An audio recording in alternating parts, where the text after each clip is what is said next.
Les deux hostes avaient croisé le fer et la magie sur le champ de bataille des plaines d'Alost.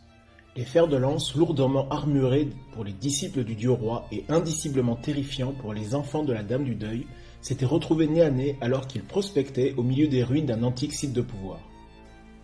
La bataille avait été longtemps indécise, mais les coups de boutoir répétés des cavaliers dracolines avaient fini par définitivement supprimer la menace en chassant chaque spectre jusqu'au dernier.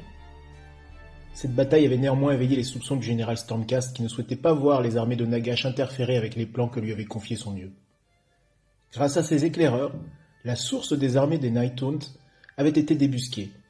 Un bosquet hanté où des banshees veillaient inlassablement sur des dolmens mystiques tirant les esprits des morts des sous-mondes pour alimenter les processions maudites.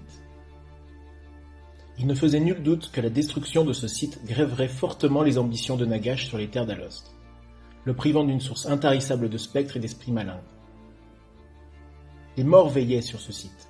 Il s'agissait d'effectuer une attaque éclair et punitive, ne laissant aucune chance de rétribution de la part des Nighthaunt.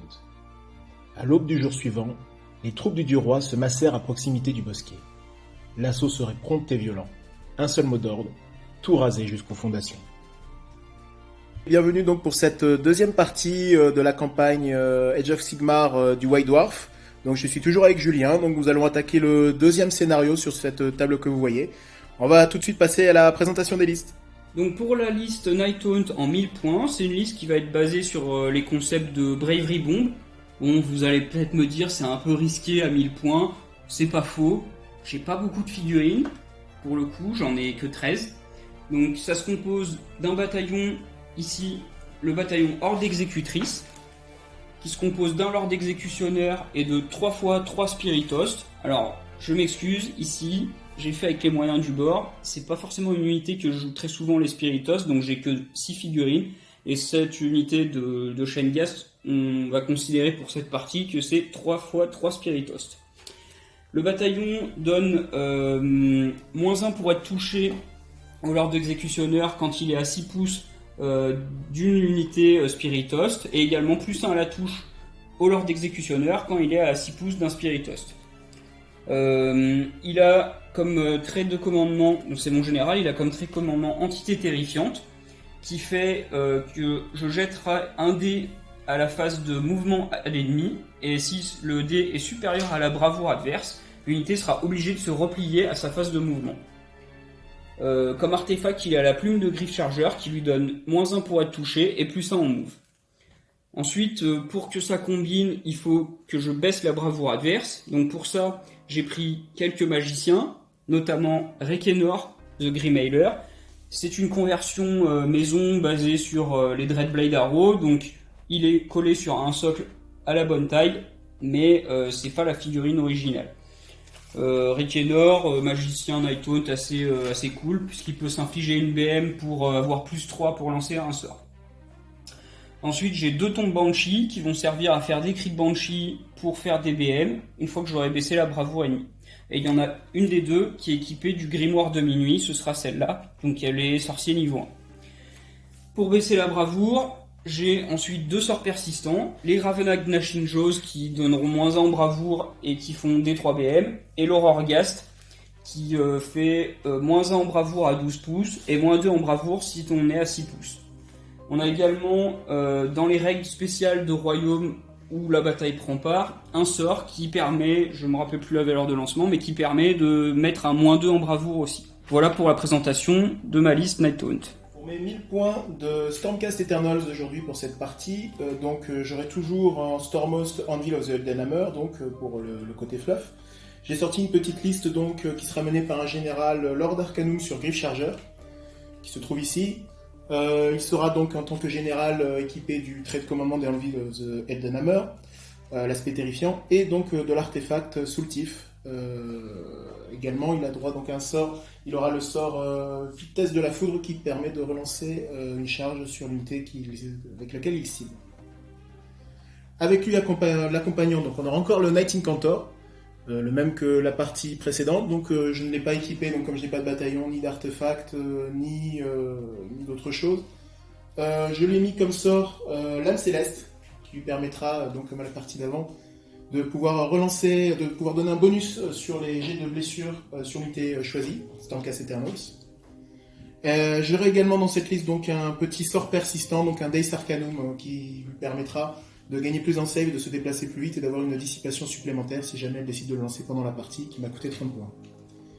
Accompagnant donc ce duo, on aura un troisième héros, un Lord Castellan, donc une figurine classique en Stormcast. Le Lord Castellan nous permet notamment dans ses habilités de donner à une certaine distance un bonus en save à une unité Stormcast, donc un +1, et éventuellement donc, quand une save réussit à 7+, de soigner un dégât sur cette save. Il arrive en jeu avec un petit Griffon. Alors ici, donc, les Griffons en chiche sont un petit peu bizarres, ils sont un petit peu plus gros et un petit peu plus carnivores. Donc cette figurine en proxy, donc un petit loup qui servira de Griffon pour l'accompagner, donc qui a le même socle, il n'y a pas de souci sur la taille. Pour accompagner tout ceci, donc j'ai une unité d'élite, une unité de 5 évocators, équipée avec 3 épées et sceptres et 2 grands bâtons. Donc j'ai fait ce choix, j'aurais pu équiper plus de grands bâtons, mais j'aime bien avoir un petit peu de diversité comme on joue en petit format. Au niveau sort, ils auront pris également donc l'âme céleste que je double, donc ils ont droit qu'au sort du domaine d'invigoration. Le troisième sort étant assez nul, donc j'ai décidé de doubler ce sort au cas où. Mais bon, ils lanceront plus probablement leur sort personnel et sort. Et pour compléter donc en 2 lignes, j'aurai 2 lignes de 5 Sekitor.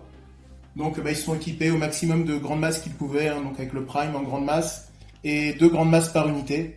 Voilà donc pour un total donc de 2000 points. J'aurai un point de commandement supplémentaire qui m'a été donné donc par les règles de campagne que j'ai pu acheter avec mes points suite au résultat de la partie précédente. Nous allons jouer avec le scénario donc Brûler et piller qui se trouve dans le White Dwarf 453, donc toujours la même campagne. Donc c'est le second scénario, on va les jouer dans l'ordre. Nous avons dû réadapter à nouveau donc le battle plan pour jouer en 2 fois 1000 points. La table sinon était un petit peu trop grande. C'était un scénario scénarisé avec encore une fois un attaquant, un défenseur. Cette fois, comme on a décidé d'alterner, donc Julien jouera le défenseur avec ses Night Taunt, je jouerai l'attaquant avec mes Stormcast. Le plan est organisé de telle façon en fait que l'attaquant a 2 zones ici de déploiement aux 2 extrémités de la table qui faisaient 6 pouces. Il y a une petite zone tampon entre guillemets entre les deux, la zone de l'attaquant et du défenseur. Et donc le défenseur avait en gros toute la partie centrale, toute la bande centrale comme ça, à l'intérieur de laquelle donc il a déployé. Donc Julien a choisi de placer 6 objectifs. Donc il devait placer 6 objectifs à une certaine distance les uns des autres. Il se plaçait également en premier, vu les conditions du scénario, et l'attaquant se plaçait donc après lui une fois qu'il avait vu donc, le placement du défenseur et les objectifs. Donc cette bataille qui se joue donc pour 6 objectifs, il va pas y avoir de points en fait, c'est-à-dire qu'à la fin de son tour de jeu, l'attaquant peut brûler un objectif s'il le contrôle. Il gagnera la partie à l'issue des 5 tours ou avant s'il a détruit 4 des 6 objectifs. Le défenseur gagnera une victoire majeure en fait s'il a réussi à conserver donc au moins 3 objectifs sur table. Sur les règles ensuite de Royaume, nous avons tiré donc au début du round armure éthérique, c'est-à-dire que là tous les héros sur la table donc, possèdent la règle éthérée pour ce tour-ci, pour les règles de Royaume. Et donc nous allons pouvoir attaquer donc le round 1, donc après avoir fait donc le placement des armées, donc on va tout de suite vous expliquer donc le placement de nos armées. Mon but, je me suis décidé de sacrifier les 3 objets du fond puisque de toute façon j'ai très peu de figurines donc je pourrais pas tout défendre. J'ai choisi de déployer mon Lord Exécutionneur et une unité de Spiritost ici, en les posant au milieu de l'objet pour essayer de limiter au maximum les FEP dans les objets que je contrôle pour l'instant, enfin que je contrôlerai à la fin de mon tour. La même chose dans les 2 autres objets, ici et ici, en posant une figurine au milieu. Les 2 Spiritos sont accompagnés d'une Banshee pour essayer de faire un peu de dégâts quand j'aurai à mon tour à ma phase de héros, ma phase de tir pardon. Et puis Rekenor, lui, il vole, il va vite, donc il pourra se repositionner là où il aura besoin pour essayer de pouvoir supporter avec quelques sorts mes troupes. Donc, alors à préciser donc, que l'attaquant donc, a le premier tour de jeu dans cette partie. J'ai déjà placé donc mon Castellan donc, avec donc, son Griffon qui est apparu à 3 pouces de lui sur cette partie de la table. Donc clairement leur but au premier tour, ça va être d'essayer de choper ces 2 objectifs. Enfin, essayer de choper, ça va pas être très, très dur. Pour pouvoir les cramer tout de suite. Le Castellan également sera sans doute à portée, il est déjà à portée dès le départ de pouvoir buffer l'unité là-bas de Sekitor. Et donc au tour prochain, il sera assez central pour pouvoir buffer éventuellement ailleurs. Donc de ce côté-là de la table, donc j'ai ces 2 héros qui vont me permettre entre guillemets de prendre ces 2 objectifs. De l'autre côté, si j'ai passé mes 2 autres héros, on a un objectif ici aussi que je vais pouvoir vite cramer. Et je vais essayer d'impacter donc sur cet objectif grâce à la magie qu'il possède de ce côté-là. J'ai placé une de mes unités de Sekitor ici, pour venir ici un petit peu contester, venir un petit peu gêner sur cet objectif-là. Et je garde en fait donc mes évocateurs et une autre unité de Sekitor qui pourront effectivement apparaître d'un des deux côtés, là où en fait je sentirais pouvoir faire pencher la balance. Bon, on va pas se leurrer, on a regardé un petit peu avec Julien sur ce scénario-là, que ce soit lui ou moi en défenseur, on aurait été dans la merde parce que c'est vraiment compliqué, je pense, en 1000 points d'arriver à jauger ça. Là en plus, Julien est avec une liste donc avec très peu de figurines. On pense que la partie risque d'être assez violente, assez rapide, mais bon, on va jouer ça quand même, on va voir. Phase de héros, donc je vais commencer avec mon Lord Castellan qui va poser donc un bonus de plus un save avec la lanterne de protection sur les Sekitor ici de ce côté. Je vais enchaîner avec les deux sorts de mes deux sorciers ici. Donc mon général va tenter un petit projectile magique sur cette unité ici. Donc il possède les Prime Electrides. Il booste les dégâts si ça passe. Et c'est un 11. Donc on avait regardé, donc il n'y a pas de dissipe. Je m'étais placé à plus de 30 pouces de Reknor et de la Banshee. Donc c'est un petit D6 dégâts.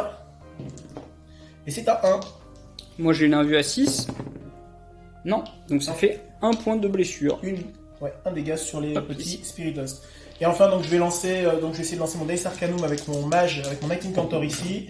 C'est un 7, un 8 de l'estrade. C'est donc réussi, c'était une difficulté de 6. Je vais placer donc l'estrade à 1 pouce donc, de mon sorcier pour monter dessus. Et on se retrouve à la fin de ma phase de mouvement après avoir déployé toutes mes troupes. Alors qu'est-ce qui s'est passé? Donc comme prévu, donc mon Castellan est venu prendre ce point ici, en se disant se rapprocher le plus possible là-bas ou ici pour pouvoir donner au prochain tour son bonus. Le petit Griffoun est venu prendre ici cet objectif pour venir le claquer à lui tout seul. Mes Sekitor sont avancés de 5 pouces pour essayer de venir charger cet objectif ici, pour essayer déjà de menacer de ce côté-là. J'ai déplacé mes deux héros, donc grâce à son mouvement amélioré sur son petit Dice Arcanum, donc ma Knight Incantor s'est mis à 3 pouces de cette unité pour pouvoir charger. Mon général est venu coller son cul sur cet objectif pour pouvoir le prendre et donner toujours la capacité de pouvoir la reroll des charges sur mes deux unités qui sont posées. Et donc j'ai fait poser mes deux unités ici pour essayer de venir de prendre cet objectif. 5 Sekitor et 5 évocateurs donc qui vont tenter de charger sur l'objectif. Voilà pour la phase de mouvement. Phase de tir, voilà, il n'y en a pas. Et on va tout de suite passer à la phase de charge. Donc je vais déclarer mes charges les unes après les autres. Je vais commencer de ce côté-ci de la table. Donc avec une charge, on était à 9 pouces, j'ai parcouru 5 pouces, c'est une charge à 4. Je ne peux pas relancer parce que je n'ai pas de héros de proximité, mais c'est un 9, c'est donc réussi, ce sera une charge réussie. Je les déplacerai après pour des raisons de facilité. La charge des évocateurs. C'est une charge à 11, c'est une charge réussie, c'est une charge à 9. Je vais faire la charge ici de ma petite Knight Incantor pour pouvoir laisser de la place éventuellement au Sekitor derrière. Hop, fail. Bon, elle a 3 pouces, c'est une charge à 11, une belle charge pour l'instant. Et mes Sekitor derrière qui vont essayer de venir aussi coller leur cul. C'est une charge à 6, donc ça ne passerait pas. Je vais utiliser un point de commandement avec mon général pour relancer la charge. C'est une charge à 11, donc ça passe. On se retrouve après avoir bougé tout ça. Phase de corps à corps du joueur Stormcast, donc je vais... Attends, au début de la phase de combat, moi je peux choisir un héros à 3 pouces ou moins de l'ordre des exécutionneurs et lui donner un -1 pour toucher. Donc l'Incantor aura -1 à la touche. Parfait, alors moi j'ai plusieurs choses à faire en début de phase de combat. Alors déjà, mes unités qui ont chargé, en fait ici on était sur un décor fatal, on ne l'a pas encore précisé. Donc je vais lancer un dé pour chaque 1 pour mes unités qui ont chargé, en fait elles vont prendre des 3 BM. Donc la petite Knight Incantor est chargée, c'est un 2, donc il ne se passe rien. Les évocateurs qui ont chargé, c'est un 5, il ne se passe rien. Et les Sekitor qui ont chargé, c'est un 4, le 1 n'était pas loin, mais donc il ne se passe rien. Et donc il faut que je choisisse le mode de combat, d'énergie canalisée de mes Sekitor. Donc tous mes Sekitor en fait sur la table vont être en posture défensive pour ce tour-ci, ils vont canaliser leur énergie dans leur bouclier, parce qu'après tout j'ai plus de fixes sur les objets en fait, j'ai pas vraiment d'intérêt. Malheureusement dans ce scénario là, perdre des figues, donc je vais juste me contenter en fait de m'asseoir et de rester en défense. Donc phase de combat des évocateurs. J'ai 3 évocateurs en épée plus sceptre, avec 4 attaques chacun plus une pour le leader. Et j'ai 2 petits bonhommes ici avec des grands bâtons. Donc je vais devoir séparer mes dés. Donc ce qui fait un total de 3, 4, 12 et 1, 13 dés pour les épées et de 6 dés pour les bâtons. 13 dés, je vais les jeter ici pour mes épées. Ah non, c'est du 4+. Je n'ai pas de relance spécifique. Le reste touche. 3+. Ce qui fait un total de 4, 6, 7 défenses. Donc je mets un rend, mais en fait donc les Nighthawks sont toujours éthérés. Donc c'est du 4+. Ça fait 3 qui passent. À 1 dégât. Et ensuite c'est du 6 en vue. Non, donc ça fait 3 dégâts. Ça fera une figurine qui meurt et le PV qui est transféré. Je vais te lancer les bâtons à présent. Donc 6 attaques. J'ai toujours pas de relance, donc c'est sur du 3+. J'en ai 4 qui touchent. 3+ pour la blesse. Et 2. Pas de reine. À 4 2 plus. dégâts. Une Rien qui qui tank. passe. Et donc à 6 plus. Non. Donc 2 dégâts. Donc ce qui fait un total de 5. 5, je vais faire les éclairs et ce sera la fin de l'activation donc, des évocateurs. Donc j'ai 5 figurines, 2 dés par figurine, donc toujours la même règle. Sur 4+, c'est une BM. Dans les Spiritost, Il a combien de points de vie ton leader? 5. 5. Ah, je vais essayer de le sniper. Allez, c'est parti. Donc 10 dés. Hop. C'est pas joli. 2. Et non, même pas beau du C'est tout. pas joli du tout puisque je ne fais que 2 BM. Donc lui, il a une 5 plus contre les BM. Et ensuite, il a la 6 plus en vue. Il en tank une. Un dégât. C'était pas folichon. C'est la fin d'activation donc, des évocateurs. Et puis donc moi je vais faire mon activation et puis enlever les pertes avant et puis on se retrouve après. Lors d'exécuteur, il a +1 pour toucher puisqu'il est à côté d'une unité de Spiritos du bataillon. -1 parce qu'ils sont apparus ce tour-ci, ils sont descendus des cieux. Et ils vont taper dans les évocateurs. Donc c'est du 3+3+. Là les 6 pour blesser, bah, il n'y en a pas. Sinon ça faisait dégâts 2. Donc ce sera Rennes -2 pour 1 dégât. Rennes -2 donc dans les évocateurs, donc ils ont de base une 4+, ça fait une 6+. C'est raté. Pour 2 dégâts, c'est ça? Pour 1 dégât. Pour 1 dégât. Ouais. Très bien, ils ont pris un dégât. Et puis ben après ce sera David d'activer. Ouais, bah, je vais activer les Sekitors, on se retrouve tout de suite. Les Sekitors, hein, donc qui vont faire leur piline 3 pouces. On va venir ici. Pour les attaques, donc je vais avoir 2 grosses masses qui vont taper et les 2 petites épées. Donc à noter hein, que les grandes masses, en fait, quand elles tapent sur des unités Night Hunt, le 6 à la touche provoque des 3 touches. J'ai différencié mes dés, donc les gros dés seront les grosses masses et les petits dés ici seront les petites masses. Parti. Il y a déjà un 6 ici. Il y a aussi des 1. Donc, bon, mais le 6 c'est pas sur les grosses masses. C'est les grosses masses, oui, tout à fait. Je retire quand même déjà tout ce qui ne me touche pas. Donc celui-ci fait des 3 touches. Donc 2 touches, je rajoute un dé. On va faire le jet de blessure. 2 dans cette partie. Ici j'ai un 4. Eh bien écoute, tu as 2 saves, donc tu prends pas la reine. Donc le noir c'est pour 2 dégâts. Bah c'est même jet de dé. Donc le noir est tanké, je prends 1 dégât. Eh ben dégâts. J'ai une 6 en vue. Non. C'est tout pour l'attaque des Sekitors. Donc moi je vais activer maintenant ici. Hop. Ça va me faire 6 attaques par socle. Donc 18 attaques. Les 6 pour toucher font une BM. Ça me va que t'as -1 pour toucher. Ouais, c'est surtout l'intérêt, c'est surtout de faire des BM. Donc là je vais faire 3 BM. Pas mal. Et j'ai -1 pour toucher. Non, non, c'est moi qui ai un plus dans la save. Donc après ça touche sur du 5, 1, 2 et 2 sauvegardes à Rennes, pas de Rennes. Et ben c'est parti. Donc c'est du 4 relances. 4 relances, et j'ai plus 1 donc c'est 3 même, mais bah écoute, je vais tout relancer parce que c'est complètement fail. 2 C'est qui tenté. tankent, donc ça fera juste 3 BM. 3 BM on a dit. T'avais d'arène ou pas? Tu m'as dit sur cette attaque? Non, Non. non. Donc en fait ici le 6 est un 7 avec la règle du Castellan, donc je soigne 1, donc ça fait un mort. On revient pour l'activation suivante. Donc je vais activer donc, mon Night Incantor ici, donc il a 3 attaques en 3+3+. Donc je vais attaquer, je vais continuer de taper ton héros. Donc il y a -3 pour le toucher. Oh, j'aurais su avant. Bon bah écoute, tout est raté. C'était du 3+, donc c'était du 6+. De toute façon tu pourras pas taper sur autre chose je pense. Ouais, donc voilà. Fin de l'activation, tu veux enchaîner toi avec ton Spiritos qui reste Voilà, le ici? Spiritos dans les évocateurs. Et le 6 à la touche fait une BM, donc déjà 2 BM. Et ensuite c'est du... Ah donc j'ai -1 pour toucher puisqu'ils sont arrivés, donc ça fait juste 2 BM. Sur mes évocateurs, Évocateurs. tu m'as dit, donc Ouais. j'ai pas de save à faire, donc il y a directement un qui décède parce qu'il avait déjà pris un point de dégâts. Et bah du coup, c'est la fin de l'activation de tes Spiritos, c'est ça? Ouais, et il va y Il me avoir reste les juste Sekitors ici. là-bas. Et ben on est parti. On a 3 grandes masses, toujours une petite masse, donc je vais devoir différencier. Sur les grandes masses, ce sera toujours les gros dés. Sur les petites masses, ce sera toujours les petits dés. Je vais commencer ça ici. Pas trop mal. Est-ce que j'ai un 6 sur les gros dés? Non, c'est sur un petit dé, donc c'est parti pour les blessures. Il y a un dé là-bas de décor qui s'est cassé la gueule. J'ai beaucoup dedans aujourd'hui quand même. Ça va équilibrer un peu le scénario qui est un peu dur sinon. Écoute, ça te fait sur les grandes masses, donc pour 2 de dégâts, il y a 4 saves et 2 saves sur les petites masses. Pour un dégât. Donc les dés beiges seront sur les grandes masses. Oula, c'est pas beau ça. 3 qui passent. Non, il y en a 5 qui passent. Hein. Et avec les petits, il n'y a qu'une seule save sauvegardée. 2, 4, 6, 7, 8 dégâts.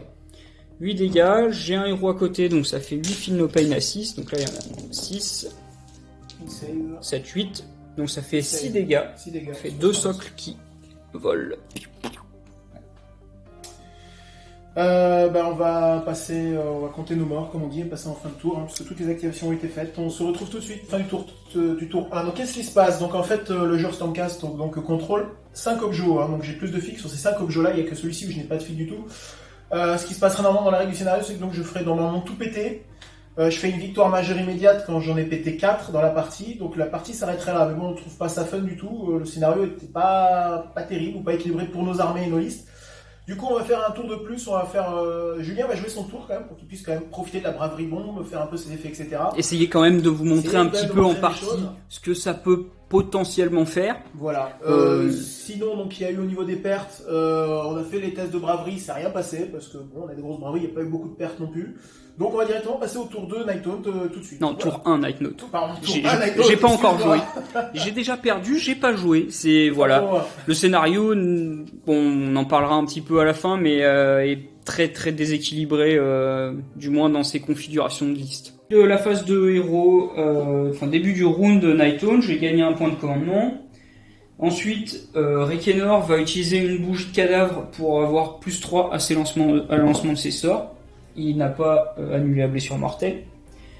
Donc il aura plus 3 pour lancer les sorts. Enfin, son sort. Il va ensuite lancer l'Aurore Ghast. Donc c'est un sort persistant. C'est la tête de Nagash. C'est sur du 6.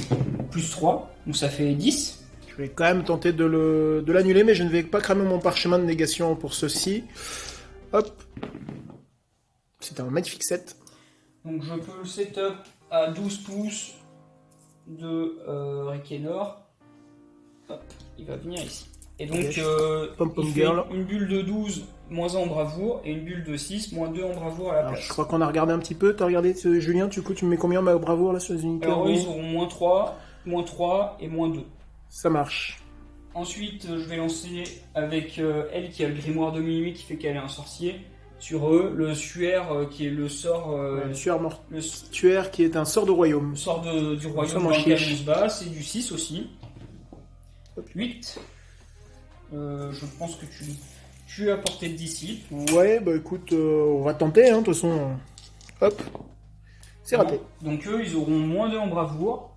Et comme ils sont à côté d'un Night Hunt, ils auront moins 3 moins 3 en tout, donc ça va faire un 4 ça sur les...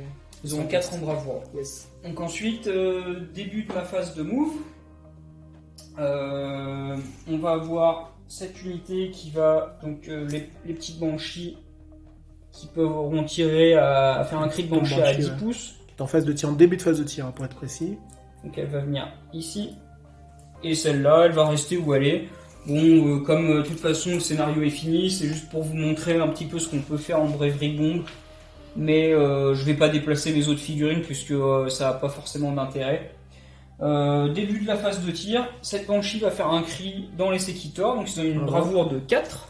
Yes. Et je vais lancer 2d6, et pour je soustraire les 2d6 à la bravoure, ce sera le nombre de BM qui prendront. Oh, bah ça c'est pas mal. Petit 10 moins 4, ça fait 6 BM, ça fera 3 morts. Je vais les retirer après, je te laisse finir tes... Et là-bas, c'est pareil. Ça fera 3 BM. 3 BM, donc ça fera un mort et demi. Donc oui, on avait vérifié hein, donc, que la lanterne protectrice permettait d'enlever le dégât qui restait sur ces séquitors. Donc un mort et demi ici, 3 morts sur l'autre unité. Voilà, et puis Ce qui va du coup signer la fin de la phase de tir, je pense. après, ça sera la phase de charge où je ne vais pas charger. On fera la phase de combat et la phase de déroute. À la phase de déroute, il y a des chances que ceux-là partent en déroute également. Et peut-être là-bas aussi. Donc on va faire tout ça. Les Sekitors ici sont partis à la déroute. Les Evocators, ils ont été immunisés avec un point de commandement.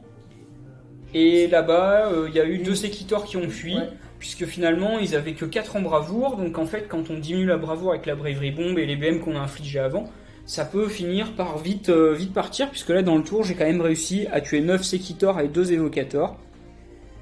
Donc la partie s'arrête maintenant, round 1, puisque David a contrôlé 5 objectifs et a cramé 5 objectifs à la fin de son tour de joueur. Donc on va vous proposer un petit débrief du scénario rapide. Bon, on a trouvé que, comme vous pouvez le constater, c'est pas un scénario très équilibré. Alors, ça vient potentiellement du fait que nos listes étaient peut-être pas non plus très adaptées, mais surtout que l'attaquant a le premier tour. En fait, ça change tout. Le fait que l'attaquant a le premier tour, ça déséquilibre vraiment la chose. Là, si Julien avait commencé, en fait, potentiellement, je me plaçais pas pareil. Il avait le droit à un tour de jeu gratuit en lançant ses sorts, ses habilités, etc., qui lui aurait permis déjà de m'infliger un petit peu de dégâts, donc de faire une première phase, alors que du coup, j'ai pu conquérir tout sans qu'il ait vraiment joué. Non, là on a trouvé ça, le fait que l'attaquant puisse commencer, assez surprenant. Bon, on aurait inversé les rôles, j'aurais été défenseur, je pense que c'est à peu près la même, grosso modo, même si Julien ayant pas beaucoup de filles, peut-être qu'on aurait fait un tour de plus éventuellement, mais bon, on voit de toute façon il avait une grosse létalité, il m'a quand même rasé, il aurait joué en attaquant en premier, il aurait joué son premier tour. S'il me dépopait comme ça 2 unités, en vrai je pouvais pas tenir non plus 3 des 6 objets. Mais bon, on s'est bien amusé quand même parce que les listes, la Bravery Bomb, comme on voit, c'est quand même rigolo. Il m'a quand même bien fait mal. Sachant que Bravery Bomb à 1000 points, c'est pas très optimisé parce que ça nécessite quand même un investissement assez lourd en sort persistant, en magicien, en personnage parce qu'il faut les Banshees. Donc voilà, c'était pour vous présenter un petit peu ce qu'on peut faire, mais c'est plus rigolo en 1500 voire 2000 points, notamment en Légion du Grief. Qui est une allégeance proposée dans l'extension Malign Sorcery. Ah oui, pouvoir interdit. Ouais. Mais en gros, si jamais vous devez rejouer ce scénario, on vous propose, en tout cas, à mon avis, ce serait mieux que ce soit le défenseur qui commence. Je pense que ça rééquilibre beaucoup le scénario, ça permet au moins d'attaquer plusieurs tours.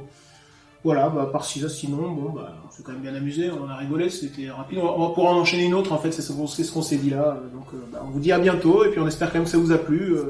On va faire hors caméra les phases de campagne inter-scénario, et puis vous allez pouvoir suivre ça.